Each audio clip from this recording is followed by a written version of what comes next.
கழகத்தினுடைய சார்பாக நடைபெற்றுக் கொண்டிருக்கக்கூடிய இந்த கண்டன ஆர்ப்பாட்டத்திற்கு தலைமையேற்றிருக்கக்கூடிய மாவட்ட கழகத்தினுடைய அவைத் தலைவர் அண்ணன் தன்ராஜ் அவர்களே, மாவட்ட ஊராட்சி மாவட்ட தலைவர் அவர்கள் அண்ணன் தலையாமங்கலம் பாலு அவர்களே,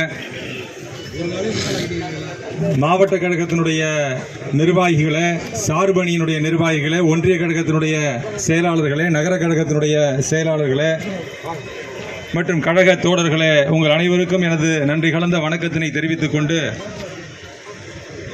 ஆளுநர் ரவி அவர்களை கண்டித்து திராவிட முன்னேற்ற கழகத்தினுடைய சார்பாக தமிழகமெங்கும் நாம் இந்த ஆர்ப்பாட்டத்தை நடத்தி கொண்டிருக்கிறோம்.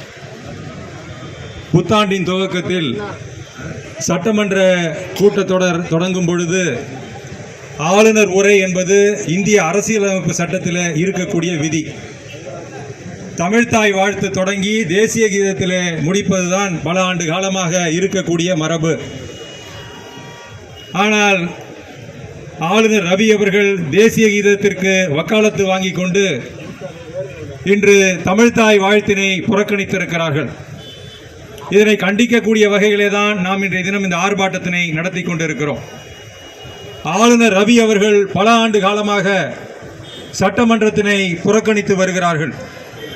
2023ஆம் ஆண்டு அம்பேத்கர், பெரியார், கலைஞர், மத சார்பின்மை, மகளிர் மேம்பாடு, சுயமரியாதை போன்ற வார்த்தைகளை தவிர்த்து ஆளுநர் உரையினை உரையாற்றி சர்ச்சையினை ஏற்படுத்தி அன்று தமிழகத்தினுடைய முதல்வரும் நமது சட்டமன்ற உறுப்பினர்களும் தந்த எதிர்ப்பின் காரணமாக சட்டமன்றத்தினை விட்டு வெளியேறினார்கள்.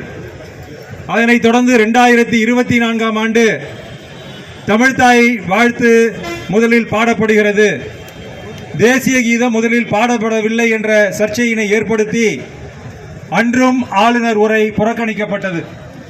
அன்று சபாநாயகராக இருந்த ஐயா அப்பாவு அவர்கள் ஆளுநர் உரையினை நிகழ்த்தினார்கள். 2025ஆம் ஆண்டு அதே சர்ச்சை ஏற்பட்டு ஆளுநர் உரை மறுக்கப்படுகிறது. ஆக தொடர்ந்து 3 ஆண்டு காலமாக ஆளுநர் அவர்கள் ஆளுநர் உரையினை புறக்கணிக்கக்கூடிய வகையில் நடந்து கொண்டிருக்கிறார். இதற்கெல்லாம் உண்மை காரணம் திராவிட மாடல் ஆட்சியினுடைய சாதனைகளை மக்கள் மன்றத்திலே பதிவு செய்யக்கூடாது என்ற உள்நோக்கத்தோடு ஆளுநர் உரை புறக்கணிக்கப்படுகிறது என்பதனை மக்கள் மன்றத்தில் எடுத்துரைக்கக்கூடிய வகையிலே தான் நாம் இன்றைய தினம் இந்த கண்டன ஆர்ப்பாட்டத்தினை நடத்தி கொண்டிருக்கிறோம். ஆளுநர் ரவி அவர்கள் பிஜேபி RSS ஏஜென்ட்டாக பணியாற்றி கொண்டிருக்கிறார். தமிழகத்தில் இருக்கக்கூடிய பல்வேறு பல்கலைக்கழகத்தில் துணைவேந்தர்கள் நியமனம் செய்யப்படாமல் பல்கலைக்கழகத்தினுடைய நிர்வாகம் தடை செய்யப்பட்டிருக்கிறது. பல்வேறு பல்கலைக்கழகத்தில் பட்டமளிப்பு நடைபெறாமல் மாணவர்களுடைய எதிர்காலம் கேள்விக்குறியாகி நிற்கிறது. தமிழ் மொழியினை அழிக்கக்கூடிய மொழி, இந்தி திணிப்பினை ஆதரிக்கக்கூடிய, திராவிடத்தினை எதிர்க்கக்கூடிய ஒரு ஆளுநரை நாம் பெற்றிருக்கிறோம்.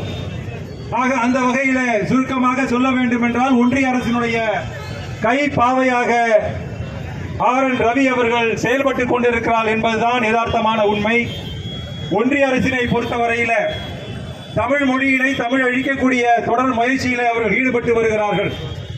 புதிய கல்விக் கொள்கை என்ற அடிப்படையில் குலக்கல்வி திட்டத்தினை மீண்டும் திரிக்கக்கூடிய முயற்சியிலே ஒன்றிய அரசு செயல்பட்டுக் கொண்டிருக்கிறது. ஒரே நாடு ஒரே தேர்தல் என்று மாநிலத்தினுடைய சுயாட்சி பறிக்கப்படுகிறது. ஆகவே இப்படி இந்த அநீதிகளை எல்லாம் தமிழ்நாட்டிலே நடைமுறைப்படுத்த ஆளுநர் ரவி அவர்கள் ஒன்றிய அரசால் நியமிக்கப்பட்டிருக்கிறார்.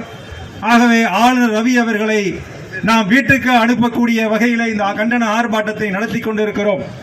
தமிழகத்திலே ஜனநாயகம் படுகொலை செய்யப்படுகிறது, மாநிலத்தினுடைய சுயாட்சி பறிக்கப்படுகிறது.